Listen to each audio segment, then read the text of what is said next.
And it begins with the expression, we the people of state of Jammu and Kashmir. That should be enough to indicate that it is by itself an independent, separate constitution.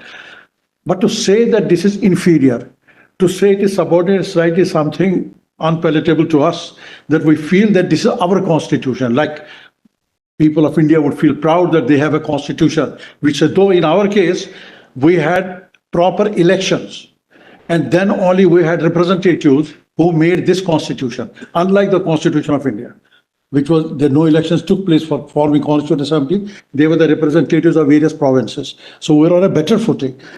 Now, this constitution which we made for ourselves, what did it do? In section 3, it said, now we are calling our constitution section, whereas that of Indian constitution is articles. This is also another thing which has slipped into our language. Actually, my constitution also has articles.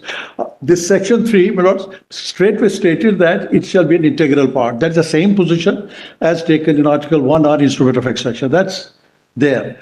But what's important is that when it says we will redefine our constitutional relationship, which was read in the morning, it is in the preamble itself.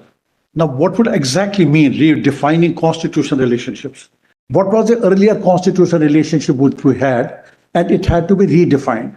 It had to be enlarged or reduced or whatever was to be done. So we have two different entities, the Union of India and a federating unit. Between them, this was the mechanism in terms of which they would redefine their constitutional relationship from time to time.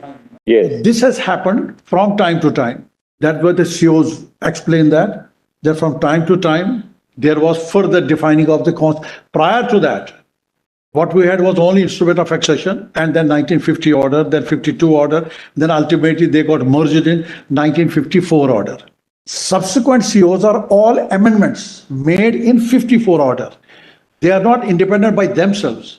Why it was so? Because 54 order had been initiated by the Constituent Assembly itself. One of the issues which Mr. Subramanian also pointed out, I have a judgment, division by judgment of the High Court of Jammu and Kashmir, where they've gone into this question that it was initiated by the Constituent Assembly itself. That you also will see, this is in AIR 1971, Jammu and Kashmir, page 120. Now, this only leads to the conclusion that the process was initiated by the Constituent Assembly itself, forwarded to the Government of India. The President accepted this, and then 1954 extension order was passed. This gives the source, the history as to how this 54 order has come into existence. Yeah. After this comes into existence, then follow the later on, as many as in all, 54 constitution application orders have been passed. Out of them, this one is by the Constituent Assembly. Remaining others are by the government of the state. And those are in the nature of amending this constitution application order of 1954. Because they could not do it otherwise. This is another aspect you also need to consider. This was approved by Constituent Assembly. Others were not. So what they did was, all these years, they have been amending that particular order. Now, sir, as a result of these constitution application orders, what happens is that, which will also found interesting, ocean of my constitutional autonomy was reduced to a pond by 4th of August 2019. Whatever it was, not just to call it, it's a skeleton, I would not like to call it, but we still had. What was that fundamentally I had on that date? Broadly, I have given that in writing also broadly. I had my own permanent residence was one. I had the jobs reserved for the people who are permanent residents to only in the state government services. Number 3, nobody could acquire the land. These were 3 fundamental things which I had as on that date. Then, of course, we consider it to be our identity. This 370 was in the nature of the identity of the people of state of Jammu and Kashmir, culturally and otherwise also. Linguistically also, different languages were spoken in Ladakh, Ladakhi, in Jammu, Dogra, in Kashmir, Kashmiri. So over these 70 years, a certain kind of interaction, mixing up of these languages, cultures had taken place, and it had evolved itself into a certain kind of a culture, which is a complete harmonious relationship between these 3 regions. This was the effect from time to time, and nobody questioned these CEOs also for all these years, that why are you shrinking our constitutional autonomy? And I had raised an argument last time also. I said that by conceding that the Parliament of India will have power of legislation over me, I was indirectly reducing the power of my own legislature. which otherwise it had. Name any act. I gave an example, there is also TADA Act. My own legislature could have made it. But then this state cabinet recommended through the governor, you apply 97 in a specified manner, and we had Indian TADA Act applicable to us. Of course, that's the fate of the history as it is. But whatever was left, it was there as on 4th. Now, when you take this decision, what is to be done on now 4th? Somebody took the decision that we want to get rid of it. Why it should be get rid of it, that I still don't understand. Why can't the Union of India accept there can be two constitutions? Why can't Union of India accept that it's a kind of a federation in which there can be two constitutions? There are examples all over the world where there can be two constitutions. It is not this solitary case in the world. Why can't that fact be accepted? Third, when you accept that you are an integral part of it, yet you have this constitutional autonomy between total integration, total merger, and some space between the state and them for historical reasons, not of its own, for historical reasons. That's an important part of it. So therefore, there were some problems, some circumstances, rightly said by respondents themselves, there were circumstances, situations in which it was felt by whom? By both the leaders of Union of India as well as the leaders of Jammu and Kashmir to provide this space for this autonomy to the people of the state. We're not going to the why this autonomy was given, but the fact of the constitutional position that this autonomy was given to us. And this autonomy could be taken, as all the councils have correctly stated, by concurrence, by consultation. You could take it away from us. We had to concede. We were on the giving side because it was with us. We had to donate. We had to surrender our power.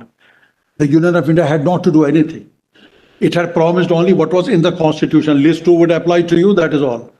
There was a promise not specifically to states of Jammu and Kashmir, but to all the states in India.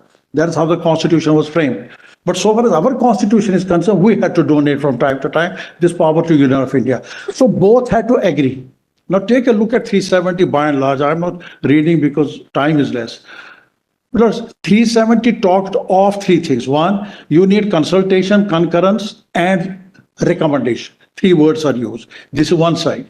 2, who are the institutions involved? You have the President of India, you have the government of the state, and Constituent Assembly. 3. All the provisions will also, which only 3 authorities are involved. But this government of the state is further requiring, in terms of the explanation, that it means a person who is recognized President of India, who has aid and advice of the Council of India. I lay emphasis on this, that this is a mandatory, indispensable part of Article 370 that you have to have in all situations. 356 or no 356, you need to have aid and advice of the Council of Ministers. You cannot make any CO without the consultation, without the concurrence of the Council of Ministers. I am laying emphasis on that part. Yes, sometime back there have been out of 54 constitutional application orders, there were about 6 of them which were passed when state was under governor's rule or president's rule. But our stand on that, they were questioned. Before this court, I am told that some writ petition is pending. They were questioned Jammu and Kashmir High Court. The things remain. People did question them. Of course, they did not reach the logical conclusions. But at the same time, I must say that if they are unconstitutional, they can be questioned at any point of time. Law of laches does not apply to when the statute is unconstitutional or any action is unconstitutional. So even today, when we see this constitutional application of 2019, and we are questioning that, so we are free to question that on the basis that it was done without Council of Ministers being in place. This is the crux of our argument in this case. That's why I said earlier that let us go to the fundamentals. That the fundamentals in this case are this. Number one, that for this kind of change, which was made, it is not relatable instrument of accession, therefore consultation was not required. Concurrence was required. It is a mandatory requirement of 370, number one. Number two, the definition of the government given only for purposes of 370. I must make little digression here. We have government of the state under the Constitution of Jammu and Kashmir. And we have a far better provision there.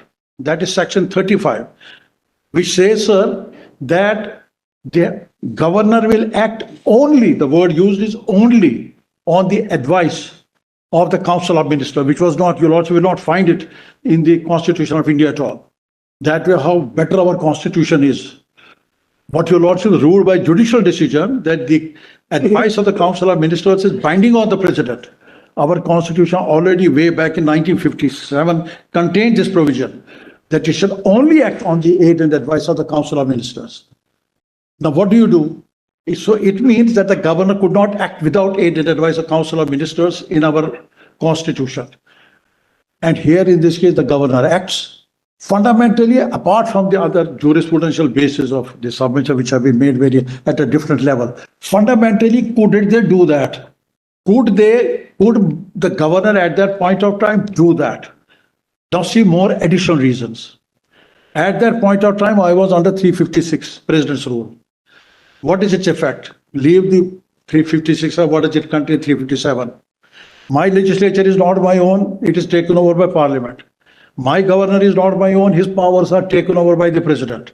My government of the state is not my own, it is taken over by the President. All this is taken over by the President. Then in terms of 370, who gives concurrence? And who accepts that concurrence? We have a judgment of this court saying that when 356 is there, the powers are taken over by the President. How does he act? The President will act on the basis of the advice of the Council of Ministers, and this Council of Ministers is like the cabinet of the state government.